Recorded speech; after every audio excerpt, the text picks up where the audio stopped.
What's up? What's up, my financially intentional people?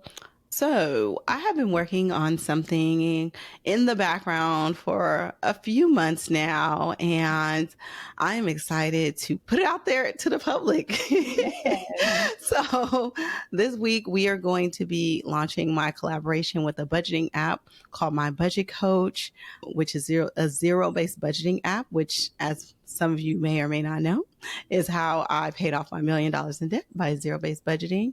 But now there's another app that's out there that can help you do it with an avatar. And my partner in crime on that app is here with me today. Aitza is the professional that I refer people to who go through my budgeting process because she knows a lot more than me. So I know the basics of zero-based budgeting enough for me to get out of debt. But if you really want help from a professional, you need to holler at my girl Aitza. So anyway, hey, Aitza, welcome to the Financially Intentional Podcast. Super excited to be working with you. Awesome. Thank you so much for having me. And I'm really excited to be working with you and your audience as well. If you're wondering what zero-based budgeting is, don't worry, we're going to talk about it. I'm really excited to share. And it's also a way that I've used to navigate my own debt journey as well and getting out what I like to call the cycle of spend. So if you're trying to figure out what's the best budgeting method, there's definitely different methods out there. But I think zero-based budgeting gives you clarity. It allows you to really see what's going on and make effective decisions and take action towards achieving your goals. Definitely. And budgeting is one of those kind of things that you just, as long as you find something that works for you, I say do it.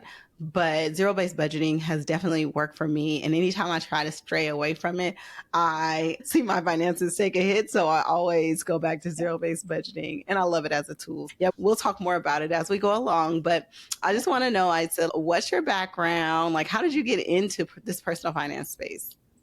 Yes. So for my background, I'm Puerto Rican, born and raised in Connecticut, and I didn't really grow up learning a lot about money. My dad did own a business growing up. My mom worked in a factory. But in terms of financial literacy, it was how much money do we have this week, really, and not thinking much ahead, but more of what do we need now. And so I continued my own career in that way. I have an accounting background, certified public accountant, specializing in financial statements and reporting. And even with that, when I got my first big girl job, I racked up a lot of debt because I didn't know how to effectively manage it.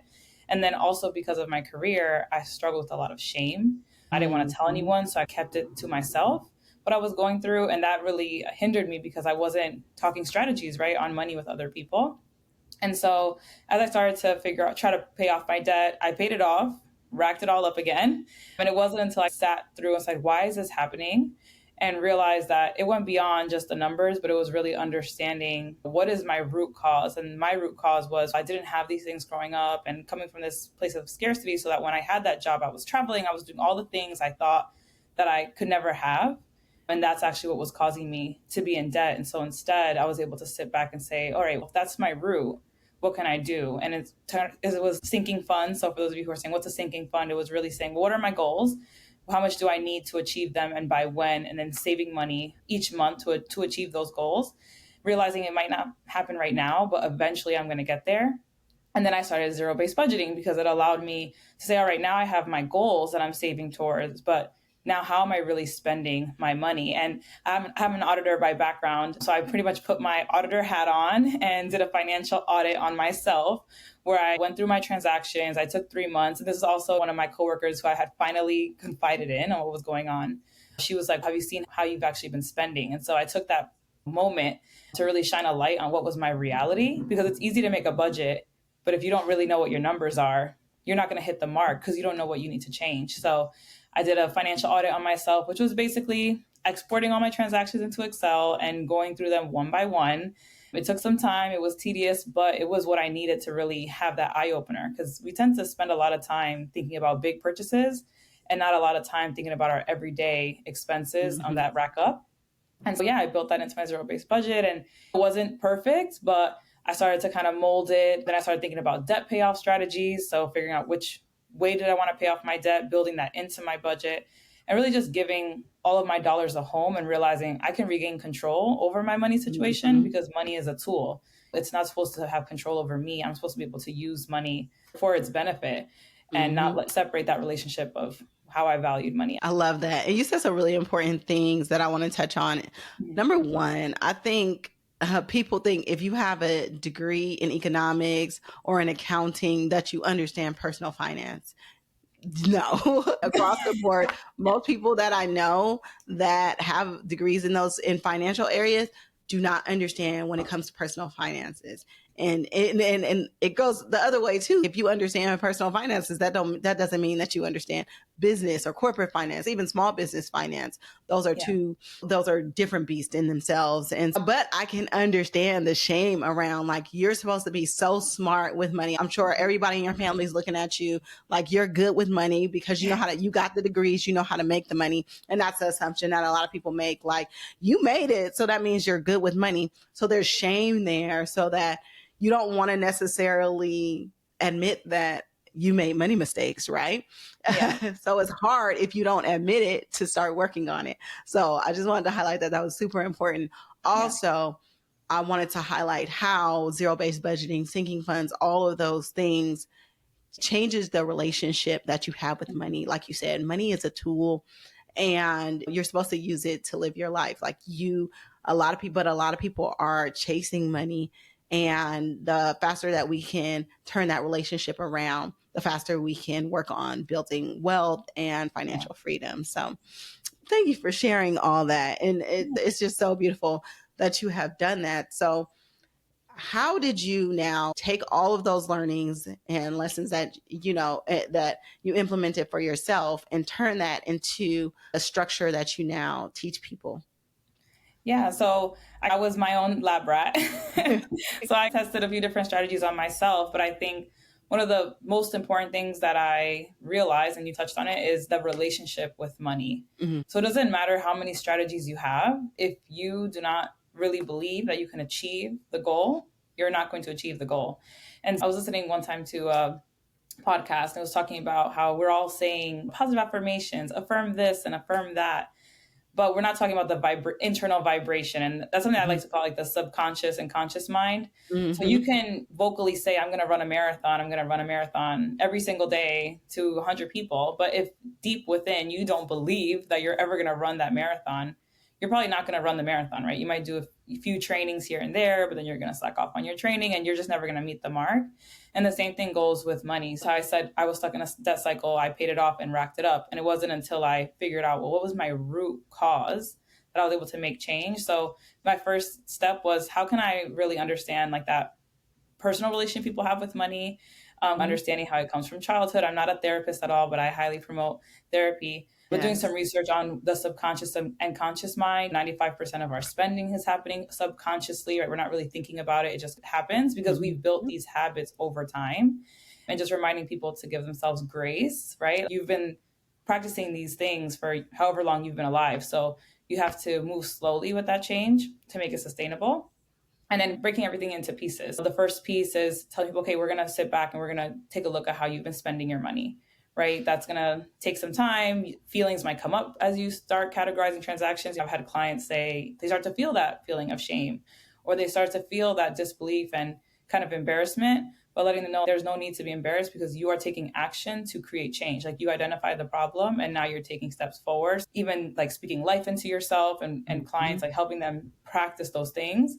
And even write down negative money scripts. If you have certain things that you always say to yourself, I'll always be in debt, or I'm dumb when it comes to money, I'll figure things out. I have clients actually rewrite something positive and keep it with them in their notes on their phone or on their computer. Mm-hmm. When they say those things, because it's going to happen, right? Again, we're breaking these habits. You have something to combat it. You have something to say, actually, no, that's not accurate. I'm doing X, Y, and Z to change this. And then once we have that mindset thing, that practice going, we've identified how you've been spending. I leverage a template to get people into the zero-based budget manually. So I have people do it physically because I think we depend a lot on technology. Yep. It's very easy to just have the technology tell you the numbers, but what does that mean to you? Is it building in joy? Is it including things that you love? Because if you don't have those things, you're going to probably give up. And then also understanding what their money vision is, right? Understanding what is the real goal of you getting your finances in order. And it's not money. I'm pretty sure for the majority of people, it's more time with family. It's to make sure that they're healthy, to make sure they have a long life, because they really care about traveling to learn about other cultures, right? There's something deeper than the money number. And that is going to allow you to continue with that budget. Because when we do that assessment, I ask clients, like, okay, we reviewed your top spending categories. How do your top 3 spending categories align with that money vision, right? That future you vision that you have.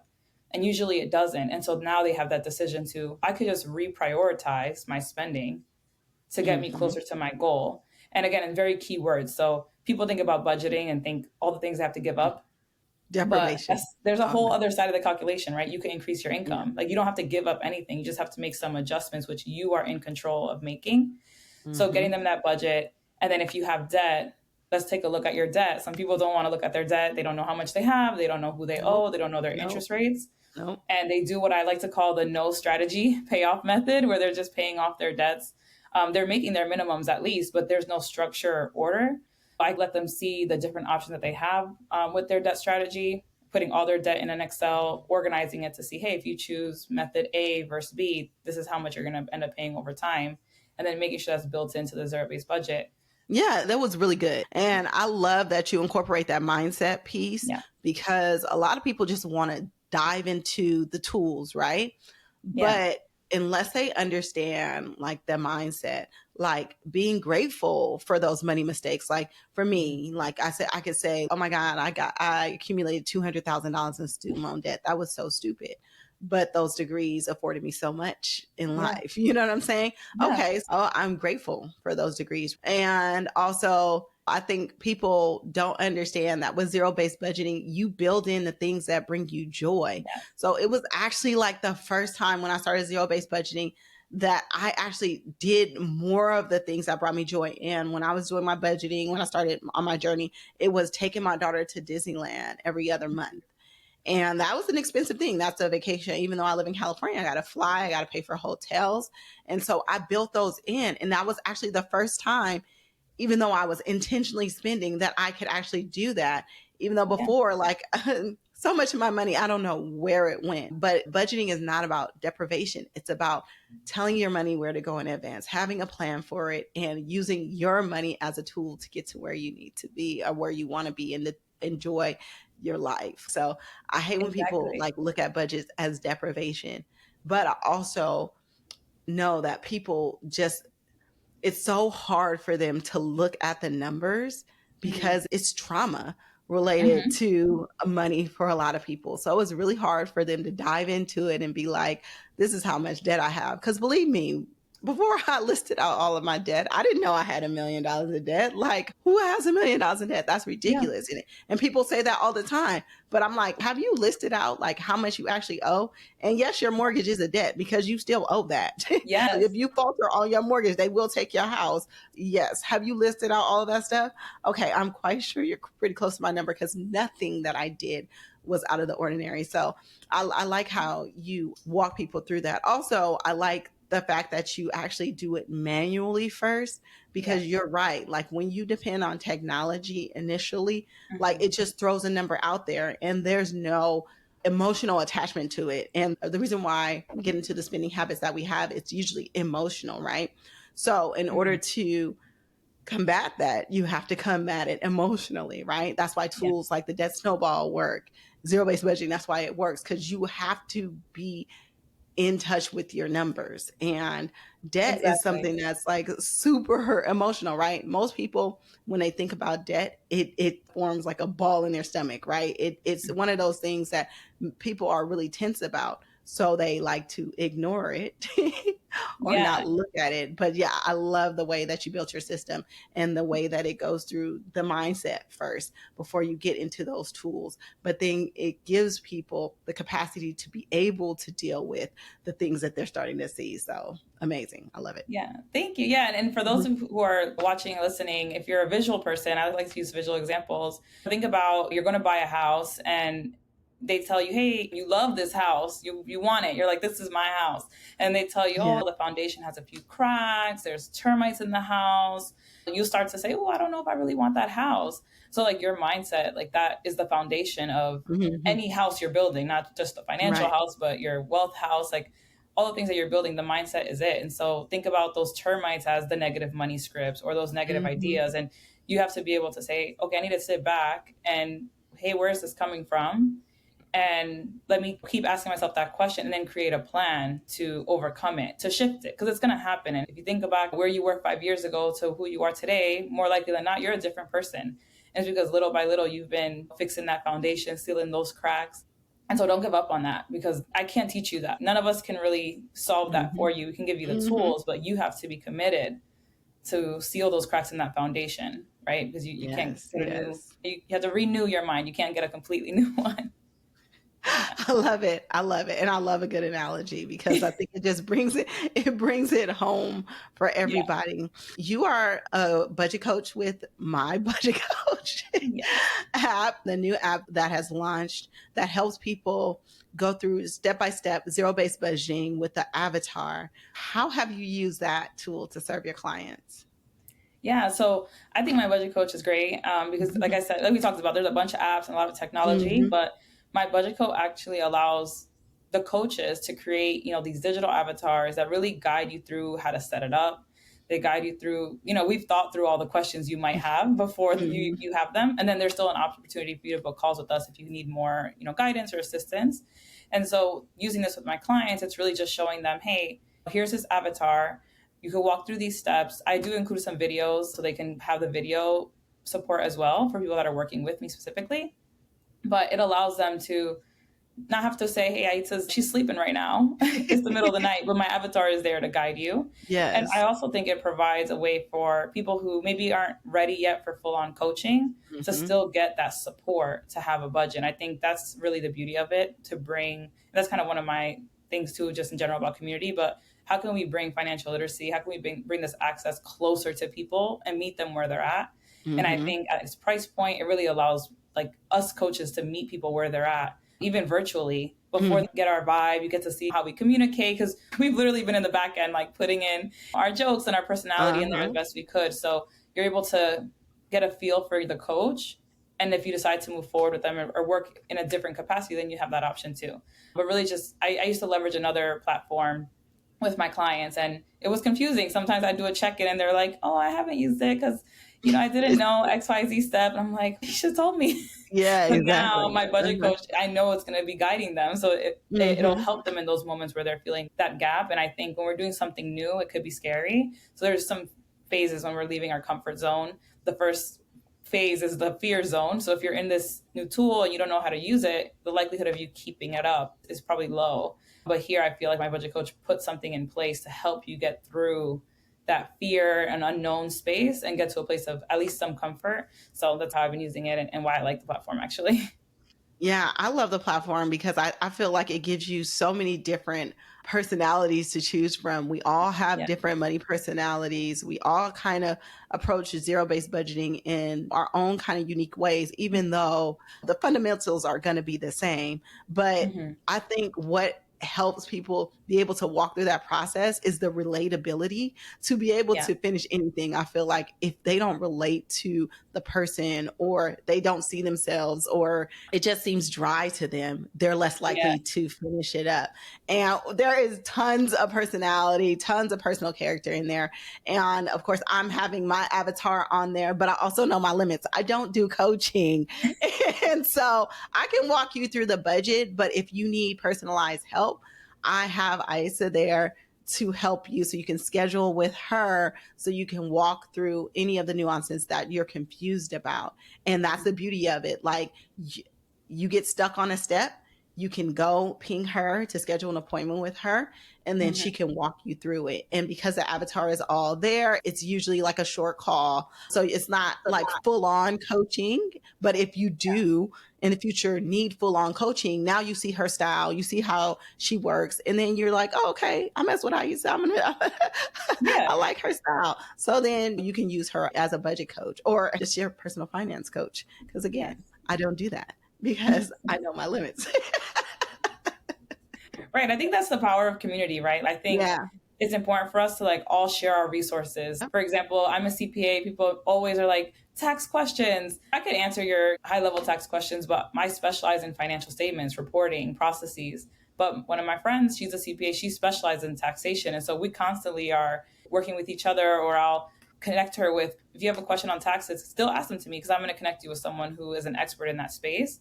And I think it's important for us to start to do that and realizing there's enough.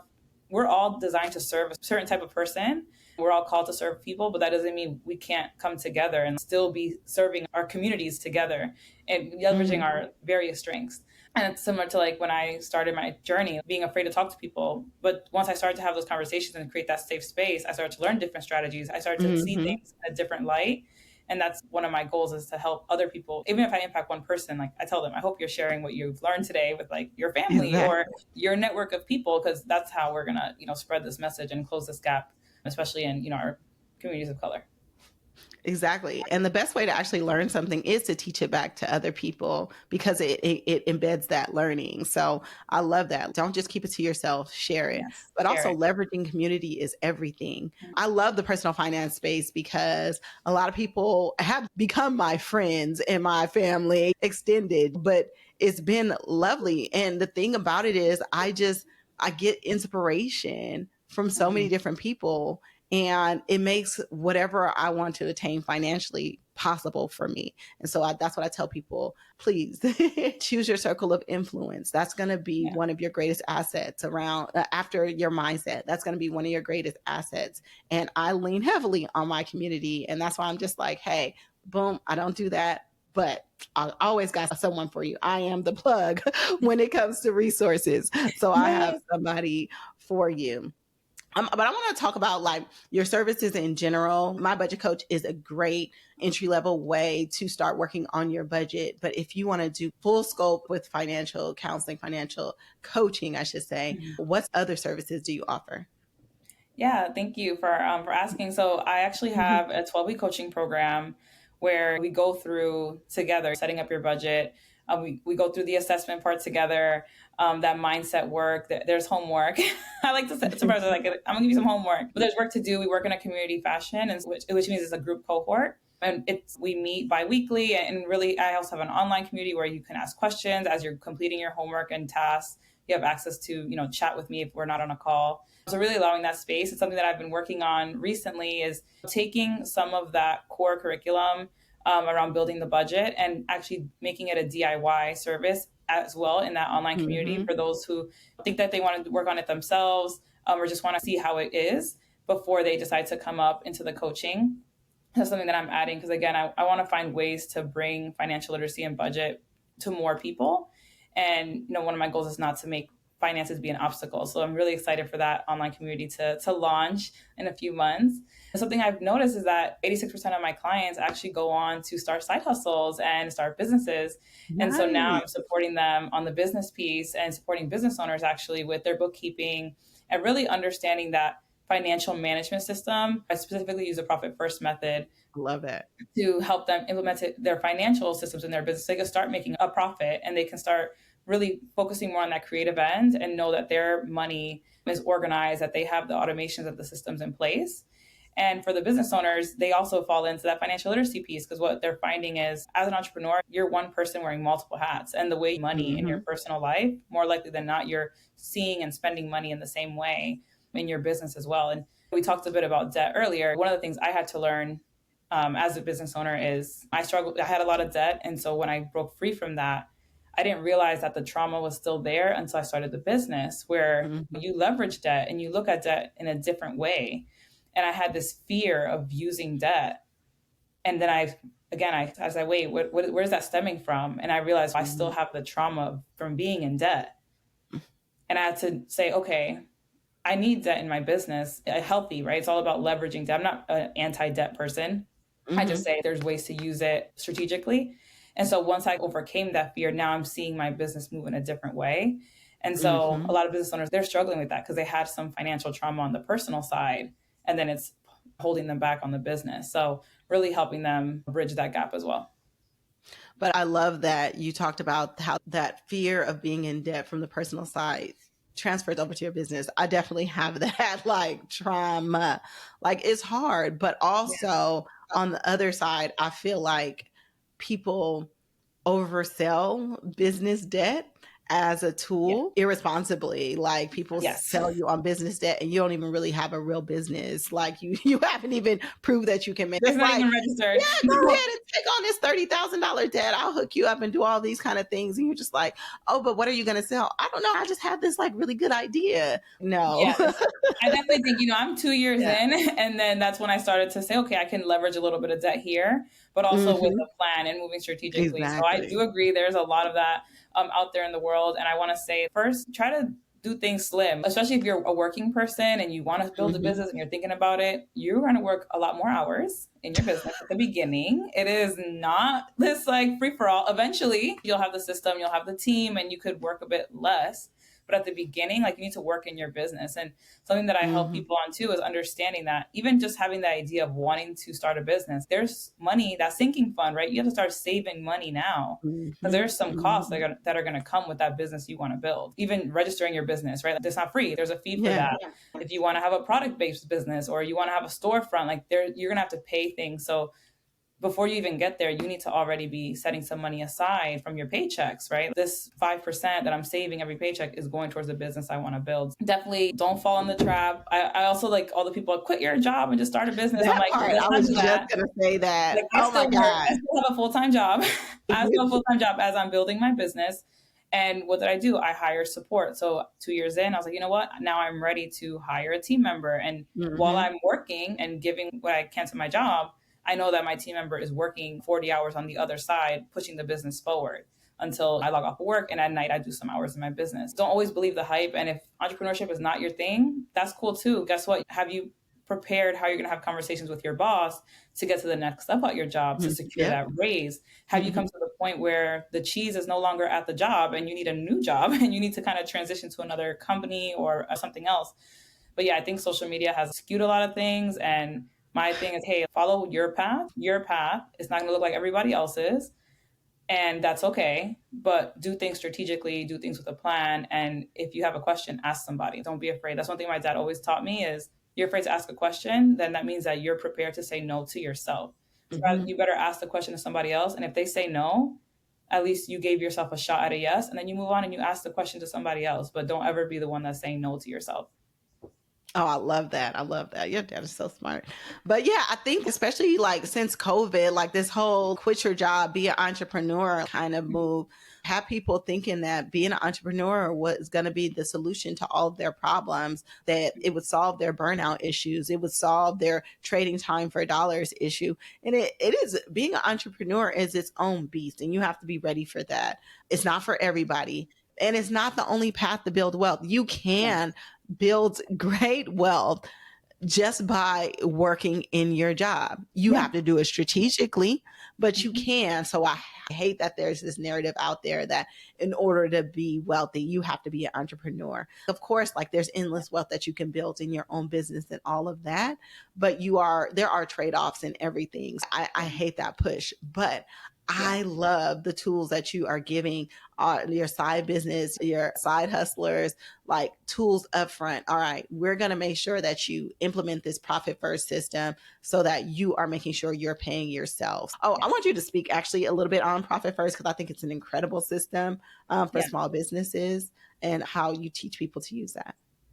Yeah, so their actual book called Profit First is written by Hmm. Mike McAllowitz. For those of you, and this is not sponsored by him at all, but hey, who knows? He might watch this.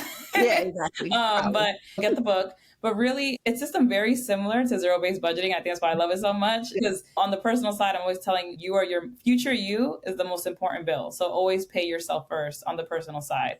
And on the business side, it's the same method in terms of the profit first, where what it really calls you to do is to shift that mindset of the standard accounting where you make your income as a business and you pay all your bills, and at the end of the year you're like, oh, did my business make a profit? And on the paperwork it says yes, but your bank account is no, and you're wondering where did all the money go. And so it went somewhere because we spent it. And so the profit first method, what it calls you to do is to create multiple bank accounts, and there's different banks that you can use that won't charge you fees. Some banks, they will charge you, you have to have a minimum, etc.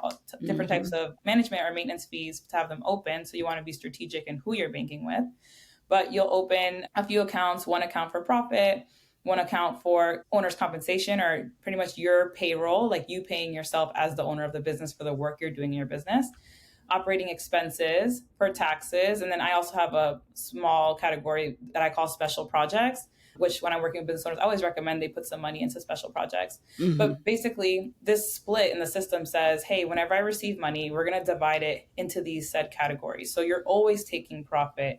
You're always setting money aside for taxes. You're always setting money to pay yourself, and you're covering your expenses. The Profit First does have suggested percentages that you should save, but he's very clear in the book. That doesn't mean that from day one.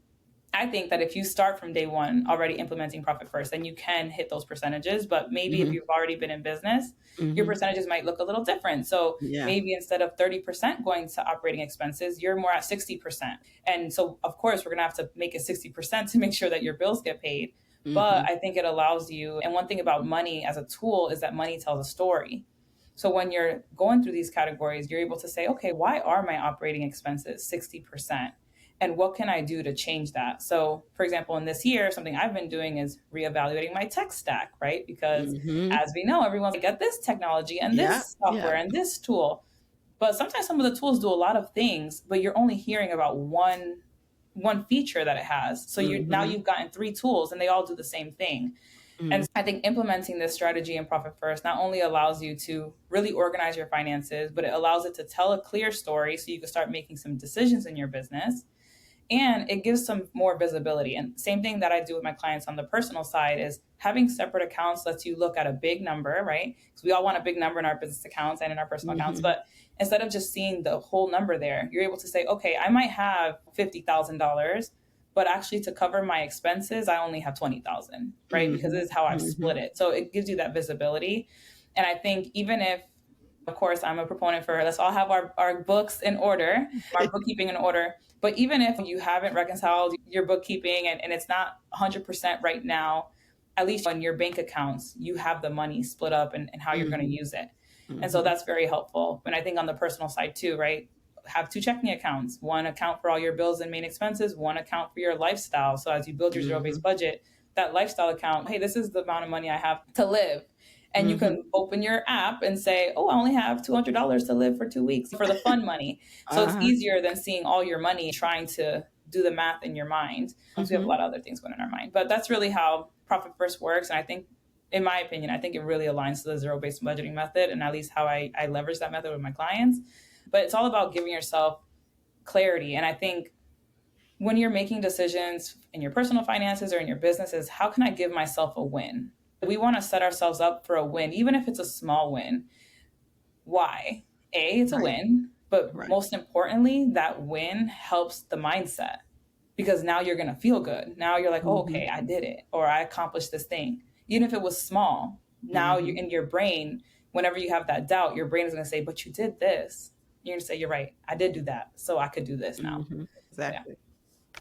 I love that. And I know a lot of people, like when they're starting side hustles, they get so caught up in, oh, do I need an LLC, or what kind of do I need to be an S corp and all this kind of stuff, and then trying to figure out taxes and tax savings and investment accounts. Do you help people walk through that too? Yeah, so I definitely could walk through the setup of your accounts and help those new business owners, especially if you're transitioning over, how you need to set up your accounts. And if there's some tax implications, then I have my counterpart that I'll connect you with or clients with on that piece, because tax planning is also a very big benefit to whether you're a business owner or not. Tax planning is also very key for us building wealth. And so, yeah, definitely depending on what type of business you have, how much revenue you already bringing in will depend on how you're registering your business. And one of the key things I want people to know is that getting that LLC, you don't need the LLC to do your taxes, right? It's really a limited legal protection. I'm not a lawyer. Disclaimer, everyone consult with a lawyer and everything we've said here. But one key thing is piercing the corporate veil, is a saying. And so what that means is if you are mixing your personal money and your business money, today is the day that you're going to stop doing that. Today is the day. Today is the day that we're not going to do that anymore. Because what happens is you might think, oh, I have an LLC. If anything happens, I have an LLC. But if you're mixing your money, someone can sue you and your business, because you can't prove that this is your money and this is the business's money, right? So you've done what's called pierce the corporate veil.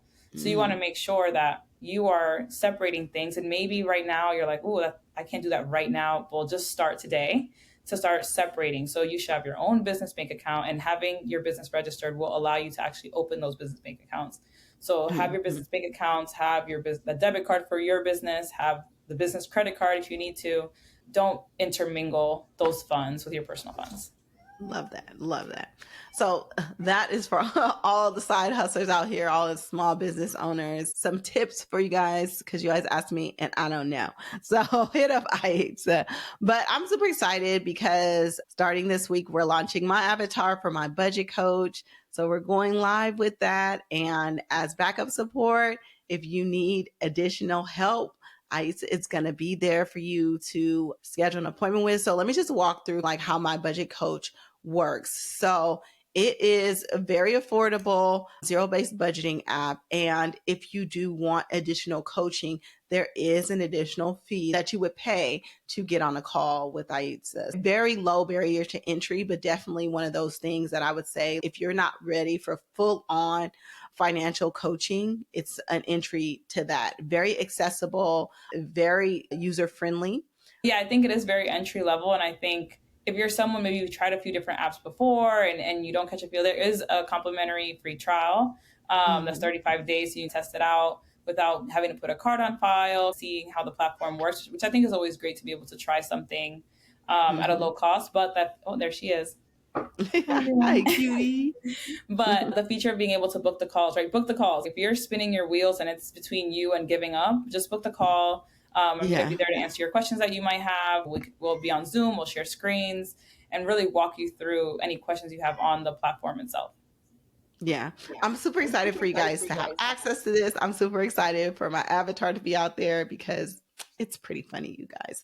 I put a lot of my personality into it. So I want to see you guys use it and I want to hear your feedback. But most importantly, I'm super excited to link you with Aitzarelys if you have any questions or if you feel stuck. So I really appreciate you, girl. You're the best. Yes. I'm so thankful to you for trusting me with your community and with your space. I think it's important.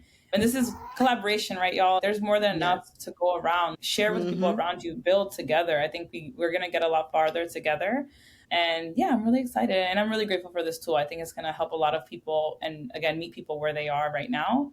And if coaching is something that you want to do, right? And you're like, I'm not ready for coaching right now, or I need to put funds aside. Creating that budget, that zero-based budget is going to allow you to do that. It's going to allow you to save for that trip you want to take. Yep. I just came back from a trip from my mom, like her first international trip that my brother and I were able to take her on because of building a business, an Airbnb business, because we set money aside. So it's nice to be able to do things without that financial stress.